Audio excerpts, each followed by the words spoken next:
जय हिंद दोस्तों, कैसे हैं? उम्मीद करता हूं आप सभी अच्छे होंगे। आपकी तैयारी बहुत ही अच्छी तरीके से चल रही होगी।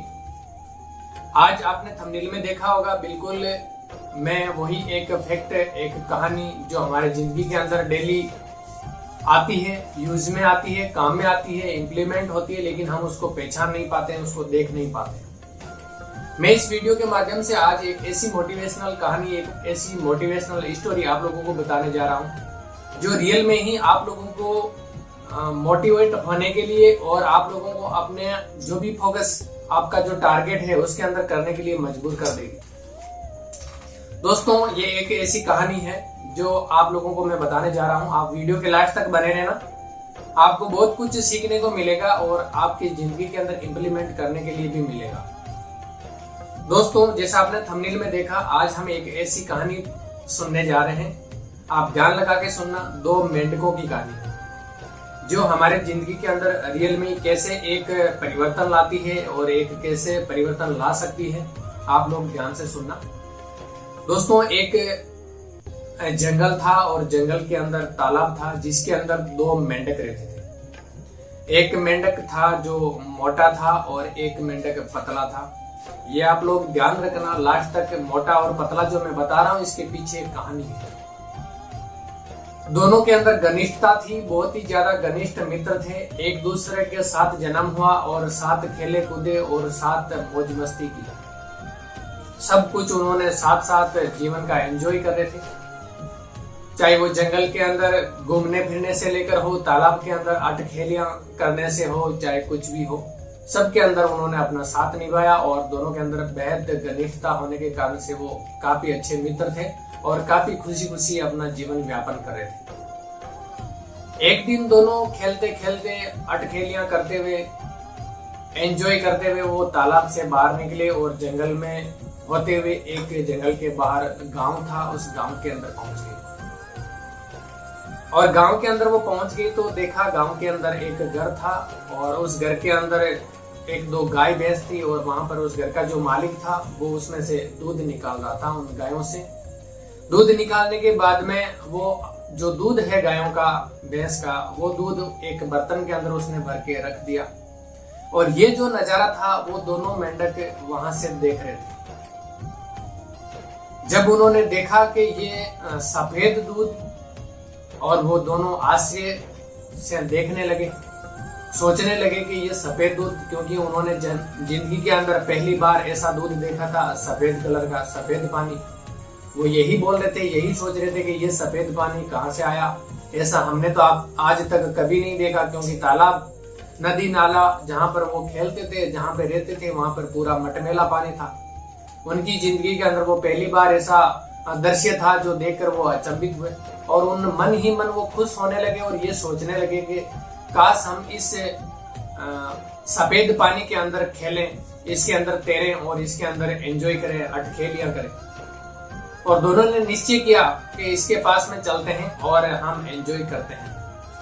दोनों दूध के बर्तन के पास में चले गए और जाकर उन्होंने उस बर्तन के अंदर छलांग लगा दी और दोनों ने खूब एंजॉय किया, तैरे, खूब अटखेलियां की, खूब मौज मस्ती की। जब काफी टाइम हो गया तो जो पतला मेंढक था उसने बोला, क्यों भाई, क्यों दोस्त, हम अब घर चलना चाहिए, घर की तरफ चलते हैं। तो मोटे जो मेंढक थे उन्होंने बोला कि चलो चलते हैं, खूब मौज मस्ती होगी।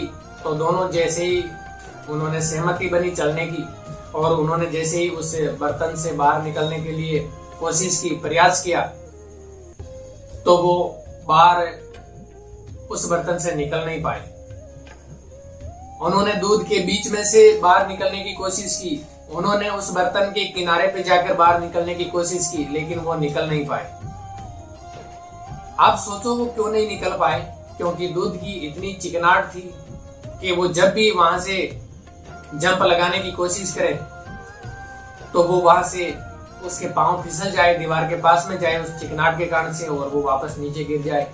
दूध के बीच में से वो दीवार, वहां से छलांग लगाना चाहे तो दीवार ऊंची होने के कारण से वो वहां से बाहर नहीं निकल पाए। खूब कोशिश कर ली, भरसक प्रयास के बाद में दोनों ने सोचा कि अब हम इस दूध से इस बर्तन से, सफेद पानी का जो बर्तन है, इससे बाहर नहीं निकल पाएंगे। और उन्होंने सोचा कि हम यहाँ पर तैरते रहते हैं। जो पतला मेंढक था उसने बोला कि भाई हम इसमें तैरते रहते हैं, हाथ पैर अपने हिलाते रहते हैं ताकि कोई भी आएगा और वो हमें देखेगा बाहर ऊपर की तरफ हाथ पैर हिलाते हुए, और जब हम उनको दिखेंगे, हम उन पर उनकी हमारे ऊपर निगाहें पड़ेगी तो वो हमें बाहर निकाल देंगे। यही सोचकर वो हाथ पैर उसके अंदर हिलाते रहे, हाथ पैर चलाते रहे। लेकिन दुर्भाग्यवश वहां पर कोई नहीं आया और काफी टाइम हो गया और दोनों थक गए हाथ पैर हिलाते हुए।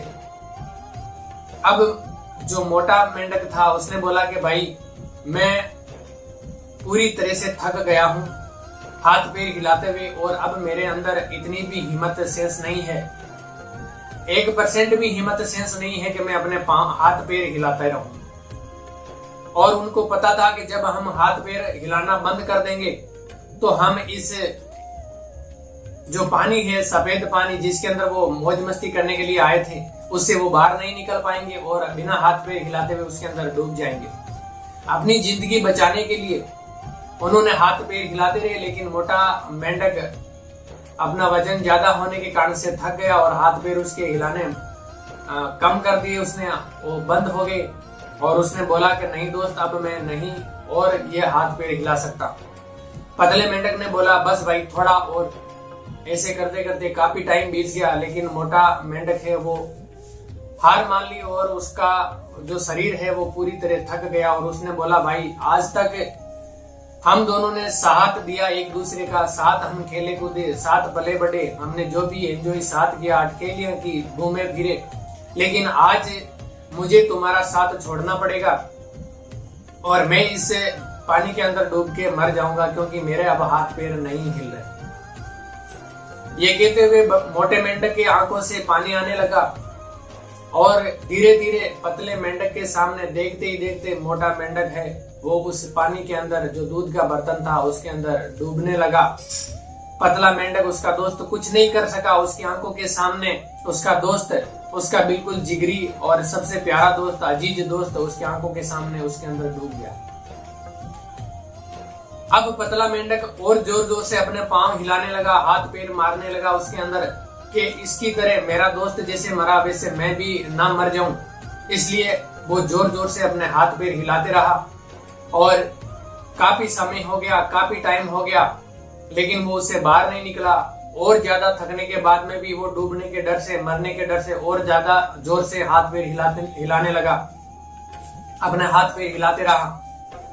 ऐसे करते करते दोस्तों आप लोग क्या देखेंगे यहाँ पर कि उस बर्तन के अंदर आप लोगों को पता है कि दूध को मथने से, चाहे वो कच्चा हो चाहे पका हुआ हो, उसको मथने से उसके अंदर मक्खन बाहर आ जाता है। जो कच्चा दूध है उसके अंदर हाथ पांव उन्होंने मारने से, दोनों मेंढक के उन्होंने काफी समय से हाथ पैर उसके अंदर मारे थे और ऐसे हाथ पैर मारते मारते वो दूध है और समय के अनुसार दूध गाढ़ा पड़ने लगा, जमने की स्थिति में आने लगा और उसके अंदर जो मक्खन है वो बाहर निकलने लगा और मक्खन तैरकर उसके सरफेस पे आ गया, उसकी परत के ऊपर आ गया।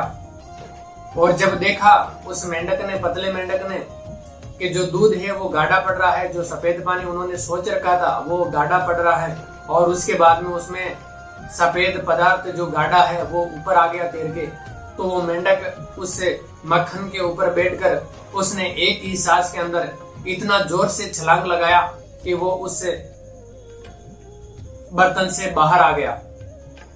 क्योंकि जब दूध गाढ़ा पड़ने लगा उसके अंदर मक्खन आ गया और मक्खन है जो कठोर होने लगा, थोड़ा टाइट होने लगा, तो उसमें जो चिकनाट है उसके पैरों के अंदर थोड़ी सी कम होने लगी और वो उसमें एक ही छलांग के अंदर उस बर्तन से बाहर आ गया। दोस्तों इस कहानी को खत्म करने से पहले मैं आप लोगों से ये पूछना चाहता हूँ कि क्या आप इससे कुछ समझ पाए। मैं आपको बताना चाहता हूँ, मैं आपको बता देता हूँ कि दोस्तों जिंदगी के अंदर मुसीबतें बहुत आती है, परेशानियां बहुत आती है, लेकिन उनसे हार नहीं मानने वाला, निरंतर प्रयास करने वाला और अपने टारगेट के ऊपर फोकस करके अपनी जिंदगी के अंदर आगे बढ़ने वाला व्यक्ति कभी भी असफलता का शिकार नहीं होता। उस मेंढक ने हार नहीं मानी और हार नहीं मानने के कारण से वो अपने और मरने का जो डर था उसके कारण से वो और जोर से पांव हिलाते रहा, हाथ पांव मारते रहा। और उस कारण से आखिरकार उसे ये नहीं पता था कि मेरे हाथ पैर मारने के कारण से ये दूध गाढ़ा पड़ने लगेगा या इसमें से मक्खन बाहर आने लगेगा, जिसके ऊपर मैं बैठकर बाहर छलांग लगा दूंगा और बाहर निकल जाऊंगा, जिंदा बच जाऊंगा। ये उसे कुछ नहीं पता था। उसे एक ही चीज पता था कि मैं जैसे जैसे हाथ पैर मारता रहूंगा तो मैं इसके अंदर डूबूंगा नहीं और मैं बच जाऊंगा। तो दोस्तों, ये जो उम्मीद है, ये जो पॉजिटिविटी है, ये जो एक पॉजिटिव सोच है हमारे अंदर, ये हमें उस मुकाम पर पहुंचा देती है जो हमने जिंदगी में सोचा ही नहीं है। और यही उस मेंढक के साथ में हुआ, जो उसको नहीं पता था फिर भी वो निरंतर प्रयास करता गया, निरंतर मेहनत करता गया और आखिरकार उसको सफलता मिली जिसको उससे उम्मीद भी नहीं थी। और उसी उम्मीद के कारण से उसने एक दोस्त भी खो दिया था, लेकिन उसने उम्मीद नहीं हारी थी। उसने अपना मन है वो छोटा नहीं किया था, अपने मन के अंदर नकारात्मक सोच उसने पैदा नहीं होने दी थी। उसका मोटा दोस्त इसलिए मारा गया, इसलिए मरा कि उसने अपना जो दिमाग है, दिमाग के अंदर आपकी पॉजिटिविटी और नेगेटिविटी दोनों अपने माइंड के अंदर होती है। आपकी सफलता और असफलता दोनों आपके दिमाग के अंदर होती है।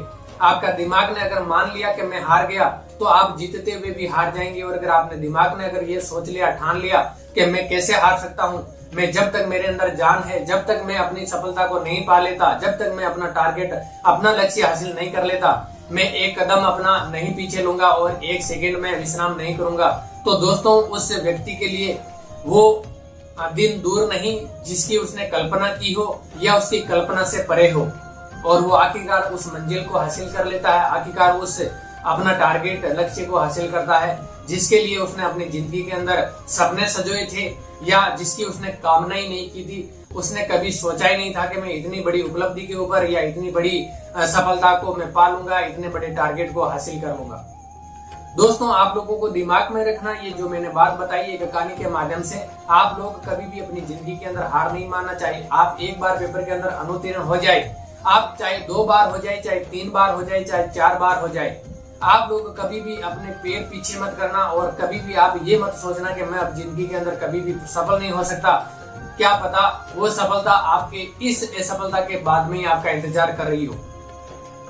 उम्मीद करता हूं आप इससे कुछ सीखेंगे और अपनी जिंदगी के अंदर इम्प्लीमेंट करेंगे और आप अपनी जिंदगी के अंदर जरूर सफल होंगे और आप अपने प्लेटफॉर्म BL एजुकेशन मोटिवेशन से जरूर जुड़ेंगे ताकि आप लोग मोटिवेट रहें, आप एक प्रॉपर गाइडेंस के साथ में अपनी प्रिपरेशन कर सके, आप अपनी तैयारी कर सके और आप अपना जो सफलता है उसको हासिल कर सके, आप अपना टारगेट पा सके। जय हिंद, जय भारत।